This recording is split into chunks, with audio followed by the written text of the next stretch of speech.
Hey guys, Mike here. Today I'm doing a review of the Gamestick Lite, a budget gaming emulator which features emulators from Atari 2600 to the PlayStation 1. I will be reviewing it based off of the claims that it makes, the playability, ease of installation, and whether or not it is worth your 35-ish dollars. So, first off, Gamestick Lite. It is an HD console. Not only does it say that it is a 4K Ultra HD, but if I remove the cap, that is an HD connector. So, this console, it is very small. It is, about the length from my, not even to my pinky to my wrist. So that's pretty small. You could shove this into a pocket if you really wanted to. I wouldn't recommend it though, because it is still a computer. Now, it comes with, obviously it has the HDMI connector. It does contain a Bluetooth adapter for the two controllers, which are based off of PlayStation controllers, obviously. Each one does take AAA batteries, 2 to be exact. The controller does feel very smooth. We have A, B, X, and Y.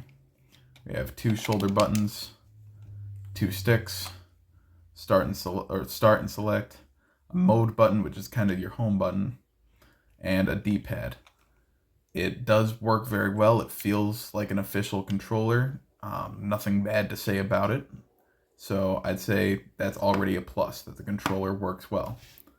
And because it uses a Bluetooth adapter, I'm pretty sure you could just take this out. And it's kind of hard to take out, so I wouldn't recommend taking it out. But you could take it out, plug it into your PC, or plug it into any game console, and use this controller. So that's a really good plus. Now, for what else you get in the box, you get a little adapter. You could just plug this straight into your TV, but I wouldn't recommend it. This adapter just lengthens it out, makes it so that the actual HDMI thing here can't snap off. So you plug that in. Then, right next to the USB, we have a little port here. You just plug in this cord that comes with it, and you plug that into a wall. Of course, put the plug adapter onto the USB, and your setup is complete. That is very easy installation.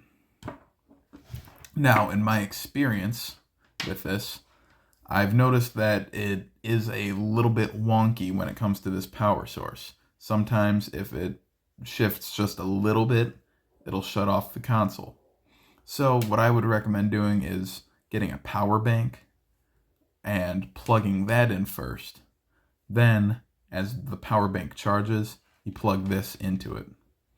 And that just extends it out a little bit, makes sure that it doesn't shift at all.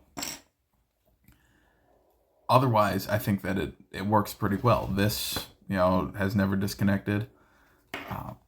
If you really wanted to plug it into anything, I'd say just plug it into a capture card and rest that capture card somewhere. Otherwise, you do have the chance of this popping right off, and that would be very bad, because then you'd have to buy another Gamestick, which, depending on whether or not you like this console, you may or may not want to do. But so far, I'd say that this is a very well-made for what it is. So it's a well-made console for how cheap that it is. And, well-made controllers for how cheap that they are. And I would actually recommend using this as well. For anything, really. Great sticks on it. Great D-pad and great buttons. So overall, very happy with this controller. Now, let's take a look at what the games on this console are. So I've plugged it into my capture card. So far, alright, we've got arcade classics. So, oh, some of these don't have the right names, but okay, so we've got Street Fighter 1, 2, and 3. And a couple other ones. And we've got... Okay, so we've got a lot of these things, and I've heard of a lot of these. Forgotten Realms. I'm sure that there is X-Men on here, because I believe I saw that. So, okay. We've got a really good selection here. Gradius 2. Yeah, so that's pretty good. I think this is, yeah, just more arcade consoles. And, okay, so we have 3 arcade emulators. So if you need an arcade game, this is what it is.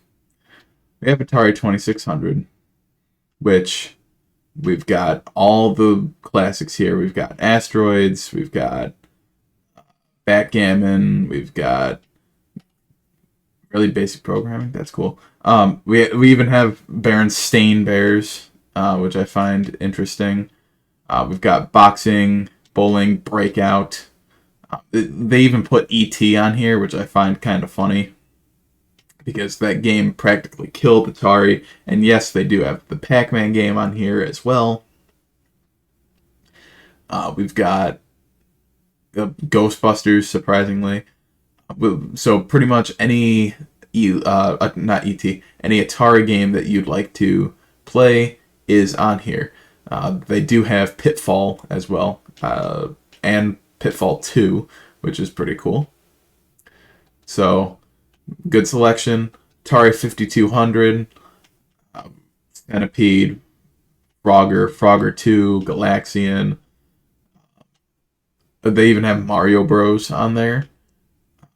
Mega Mania, we've got Meteorites, Miss Pac-Man and Pac-Man, which are, good versions of the games. So this is a pretty good selection. And you can actually play Atari 5200 because the original controllers did not do very well. We've got 7800, which we've got Dig Dug, Galaga, Akari Warriors, 3D Asteroids, Centipede again, because Centipede is on every Atari console ever made. Donkey Kong Jr., F1 or F-18 Hornet. So Mario Bros again. So we've got a really good selection. Rampage even. We've got Atari Lynx, which was the handheld console. So that's a pretty good selection here. We've got Bill and Ted's Excellent Adventure. We've got Crystal Mines. We've got Dracula the Undead. Even something basic like hockey. So I think that this is a pretty good selection. Paperboy even. Then we get into the Capcom stuff. We've got some classic Capcom games. And we've got a couple sets of these where you want to play some good Capcoms, this is where you're going to get it. All the Street Fighter 2 versions. I'm sure Marvel vs. Capcom is here. So that's pretty good. Got some PC Engine games here. So if you are into the PC Engine consoles, or not consoles, but games from back in the day, this will be your type of thing. So I personally, I don't know this type of realm as much, but still very interesting. We have TurboGrafx 16. Again, I don't know a lot, and there's not a lot on here, but still, if you're into TurboGrafx, there you go. The NES, everybody knows this one. They have a lot of bad games on here, like Action 52. but they also have, we've got Adventure Island on here, Adventures of Lolo, we've got the Alien games, we've got, uh, they have a million Metroid hacks and Mario hacks, we've got the Batman games, Battletoads, anything you could think of. You could probably pause the game and you'd end up, or pause the video and just, as I'm scrolling through, see things. Got Castlevania and all of these different hacks and mods of it. So if you want to check out some new Castlevania content, here you go. We do have Castlevania 2 and Simon's Quest, including Simon's Quest Fixed, which is a really, really excellent mod, and Castlevania 3. We have the Contras over here. So far we've had all the classics that you would expect to be on an NES emulator. And I'm not going to continue going through. You can already tell, I've already checked. They have all the Marios, we've got Metroids. Was that Dr. Jekyll and Mr. Hyde? Yes, it is. So they do have a lot of the AVGN ones. So if you are a fan of the AVGN and you want to play some of them, here you go. This is pretty good. This is a very good selection, and you've got you have Final Fantasy and all of the mods for it.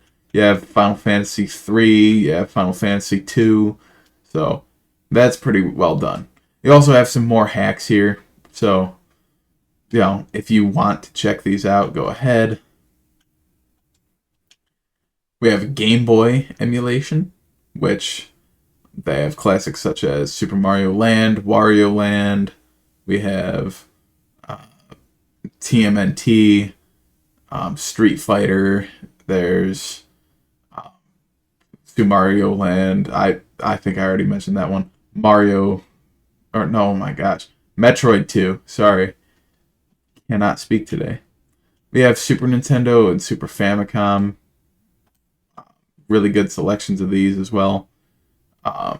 These are Super Famicom games, but then we also do have stuff like Yoshi's Safari. We've got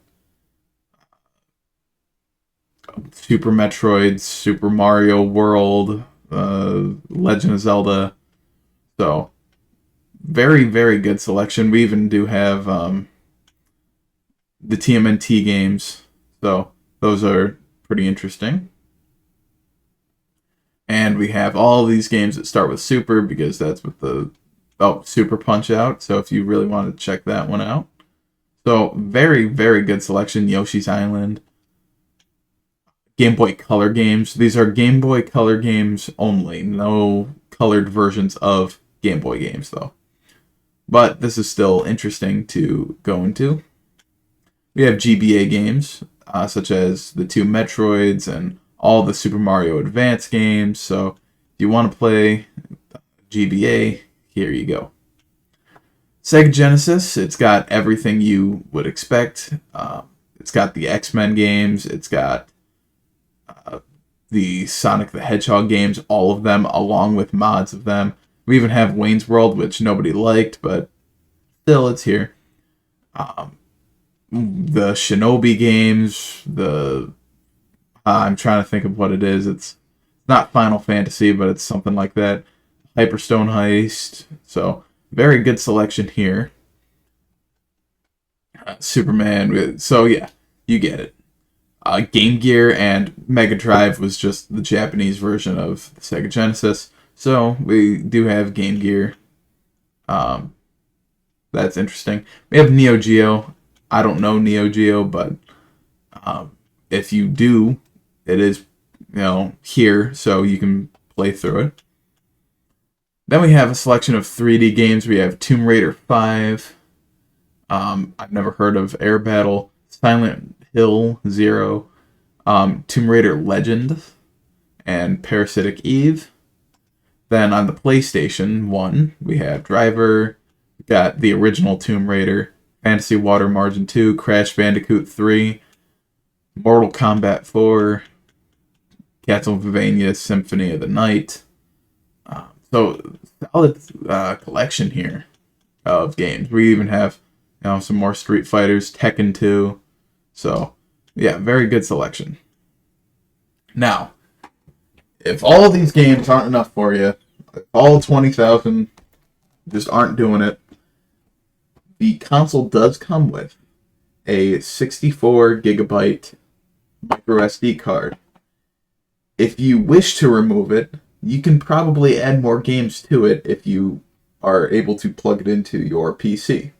I'm not going to do it, and I'm not going to tell you to do it because then I might be liable. But there you go. If you want to mod it, you should be able to. It might take a little bit of learning, but that, it seems doable. I'll put it that way. The games play very well. They are all in 1920 by 1080. So, if that's your thing, you can always just change the aspect ratio as well. Overall, I am very pleased with the number of games, and I think that it works very well for what it is trying to do. It backs up its claims. It has all the classic games that you can think of, including games that you really shouldn't be thinking of, such as Dr. Jekyll and Mr. Hyde.